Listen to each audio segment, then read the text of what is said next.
Alors, le défi d'apprentissage aujourd'hui était de revoir les propriétés des angles et de vous présenter les propriétés des angles chez les cercles.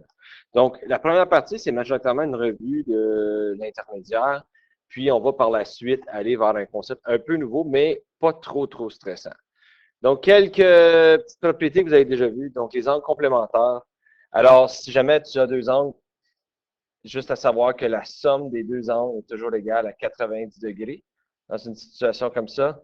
Pareillement, comme si vous avez un angle complètement plat, ça veut dire que la somme de ces deux angles-là est toujours 180 degrés. On a aussi les angles opposés par le sommet. Donc, lorsque tu as une situation comme ça, ces deux angles-là sont toujours égaux et ces deux angles-là sont égaux également. Les angles alternes internes, donc il y en a beaucoup qui appellent ça le Z. Lorsque tu peux faire un Z entre deux droites qui sont parallèles, les angles alternes et internes sont toujours les mêmes. Donc, les intérieurs du Z vont toujours donner la même réponse comme angle. On a aussi les angles internes. Donc, quand que tu as deux droites, tu peux dire que la somme des deux angles à l'intérieur sont toujours égales à 180 degrés, si tu les additionnes ensemble. Et en dernier, on a aussi les angles correspondants. Il y en a qui appellent ça le F. Donc, si tu veux faire un F avec deux droites parallèles, cet angle ici et cet angle-là sont toujours les mêmes. Donc, faire quelques exercices vite fait, juste pour rafraîchir la mémoire. Donc, dans ce cas ici, si je cherche les inconnus, alors je cherche X et Y. Alors, je vois ici que ceci, ça donne un angle de 180 degrés.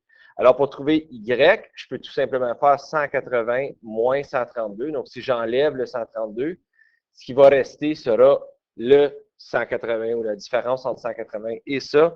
Et dans ce cas ici, ça me donnerait 48 degrés. Alors, maintenant que je sais que ça, c'est 48 degrés, c'est un triangle. Et la somme des angles à l'intérieur d'un triangle, c'est toujours 180 degrés. Donc, je peux utiliser cette logique-là pour dire, OK, je peux trouver l'angle X. Si je sais que les trois ensemble doivent donner 180, donc je peux enlever 43 et 48 de 180 ou du total pour savoir qu'il me reste simplement 89 degrés. Alors, ça, c'est mon angle X dans cette situation-là. Ici, on voit que entre l'angle 165 et A, le total, c'est 180 degrés. Donc, l'angle A, ça serait tout simplement 180 moins 160 degrés, ce qui me donnerait 15 degrés. Le prochain triangle, donc là, on a des angles opposés par le sommet. Donc, C et 98 sont opposés, alors C est 98 degrés. B et D sont opposés, mais j'ai besoin d'en découvrir un des deux. Mais une des choses à découvrir, c'est que ceci, c'est aussi 180. Donc, si je veux savoir c'est quoi l'angle D, je peux enlever 98 de 180, ce qui va donc me donner 82 degrés comme valeur de D. Et donc, puisque B est opposé, lui aussi, il va être 82 degrés. Celui en bas à la droite, en premier, parce que c'est le plus facile, on voit que ceci, c'est clairement 90 degrés. Donc, pour connaître l'angle F, j'ai tout simplement à faire 90 moins 65, ce qui va me donner un angle de 25 degrés pour F. Et en dernier ici, c'est un petit peu plus difficile. Donc, j'ai des angles opposés. Alors, lui et lui sont opposés. Donc, c'est 22 degrés pour C. B et 89 aussi sont des opposés. Donc, le B devrait être aussi 89 dans cette situation-là. Et donc là, pour trouver les autres qui manquent, ben, la somme de ces trois angles ici, ça va être 180. Donc, pour trouver l'angle D, je peux enlever les deux angles de 180, donc moins 22, moins 89, ce qui va me donner un angle de 69 degrés. Donc, ceci, c'est 69 degrés. Et puisque le A est en face, le A aussi représente 69 degrés. Une autre propriété que vous avez vue à l'intermédiaire, c'est les angles intérieurs des polygones réguliers. C'est pour ça que vous avez vu l'équation. Nous autres, on va simplement s'attarder à la tendance qu'on remarque. Donc, dans un triangle, on remarque qu'il y a trois côtés. Et dans un triangle régulier, donc un polygone régulier, c'est lorsque tous les angles intérieurs ont la même mesure et tous les côtés ont la même mesure. Un triangle équilatéral, si vous voulez. Donc, quand il y a trois côtés, un triangle, ça donne 180 degrés. Un quadrilatère a quatre côtés, ça donne 360 degrés. Un pentagone a cinq côtés, ça donne 540 degrés. Donc, une des choses qu'on remarque, c'est à chaque fois qu'on ajoute un côté, on ajoute 180 degrés au montant total des angles. Et ça, vous l'avez probablement vu auparavant, c'est parce que tu peux mettre un triangle dans chaque forme. Donc, je vais le faire vite fait. Dans un triangle, il y a simplement un triangle. Dans un quadrilatère, il y a 2 triangles. 1, 2. Dans un pentagone, tu peux mettre 3 triangles, etc., etc. Donc là, si on suit la tendance pour l'hexagone, donc là, j'aurais 6 côtés, et là, ce serait 720 degrés, parce que ça augmente de 180 encore une fois.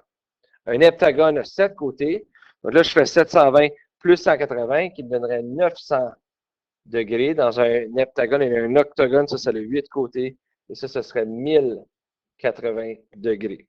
Alors là, si je suis capable de répondre à cette question ici, quelle sera la valeur de chaque angle interne d'un hexagone régulier? Fait qu'un hexagone régulier, un hexagone en général, il y a 720 degrés en tout. Puis un hexagone, je peux me faire un dessin si ça peut aider. Là, on ne peut pas critiquer mes dessins. Là. Quand c'est un hexagone régulier, tous les côtés ont la même grandeur, tous les angles ont la même grandeur. Donc, c'est que la somme de tous les angles donne 720, puis ont toutes la même grandeur. Je peux tout simplement le diviser par un nombre d'angles. Ils sont toutes la même chose. Donc, j'ai 6 angles. Alors, tu diviserais par 6, ce qui donnerait donc 120 degrés pour chaque angle à l'intérieur de mon hexagone. Là, on va commencer quelque chose un peu nouveau. Alors, quand on parle des propriétés des cercles, c'est des choses qu'on a remarquées au travers des années. Et oui, vous allez avoir des questions comme ça sur votre test provincial. Donc, lorsqu'on parle des angles inscrits, sous-tendus par le même arc de son congruent, c'est du stuff que le monde, ils ont bien de la misère avec. Fait qu'on va essayer de simplifier votre vie. Si je choisis un angle à l'intérieur du cercle, ça crée un arc. Un arc, c'est une partie courbée du cercle. Donc, je vois que l'angle que j'ai inscrit en violet donne un arc rouge. Ce que la propriété dit, c'est qu'un autre angle, n'importe où dans le cercle, qui donne le même arc, a la même valeur. Donc, si ça c'est A, ça aussi, ce serait A. Donc, pourvu qu'ils partagent le même arc, ils ont la même grandeur comme angle. Donc, on peut regarder une question comme ça. Donc, quelle est la grandeur de l'angle X dans cette situation-là? Fait que l'angle X, ce que tu veux faire quand tu regardes une situation comme ça, c'est voir, OK, c'est quoi l'arc qui est créé par mon angle X? Donc, l'arc qui est créé, c'est celui-ci. Et il partage ça avec celui-là. Hein? Ça, c'est le même arc. OK, mais je ne connais pas cet angle-là. Donc, je ne peux pas utiliser ça. OK, on va essayer quelque chose d'autre. Donc, je vois que le 60 degrés va peut-être me servir. Je sais que celui-ci crée cet arc-là, donne un angle de 60 degrés. Je peux-tu trouver une autre situation dans le deuxième triangle qui donne le même arc? Ben oui, regardez ici. Celui-là, il s'ouvre et il donne le même arc. Donc, lui ici aussi, il est 60 degrés dans cette situation-là. Maintenant, je peux regarder les anciennes propriétés et savoir, OK, c'est un triangle. Donc, le total est 180. Alors, je dois enlever le 60 et le 80 pour savoir ce qui reste pour mon X. Et dans cette situation ici, ça va me donner 40 degrés. Une autre propriété un peu bizarre, c'est celle que la mesure d'un angle au centre du cercle est le double de la mesure d'un angle inscrit sous-entendu par le même arc. C'est encore le même principe, c'est que si, OK, j'ai un arc qui est créé ici, et je prends un point au centre et je crée le même arc à partir du point, cet angle-là est le double de cet angle-là, dans n'importe quel contexte. Donc ça, c'est juste à se souvenir, l'angle ici va être le double de l'angle ici. Alors, si on veut regarder un exemple ici, donc je dis, quelle est la valeur de l'angle? C'est ABC, donc ABC. Alors, ce qu'on a dit tantôt, c'est que s'ils partagent le même arc, sur les deux ont le même arc. Regardez, celui-là et celui-là, ils ont exactement le même arc, sauf qu'il y en a un qui part de l'origine du cercle. Donc, lui ici est A et lui ici est 2A. Donc, celui-là, il est le double de celui-là. Alors, le double de A est 90, donc je peux diviser par 2 les deux côtés. Ça me donne donc 45 degrés pour mon angle. Et la dernière propriété qu'on a vue, c'est la mesure de l'angle inscrit sous-tendu par un diamètre de cercle est toujours 90 degrés. Donc, si jamais je te dis comme, tu sais, tu pars d'un diamètre et tu fais un arc à partir du diamètre. L'angle qui a créé ceci est toujours de 90 degrés. Okay, donc, s'il va d'un bout à l'autre du cercle, l'angle là est toujours 90 degrés.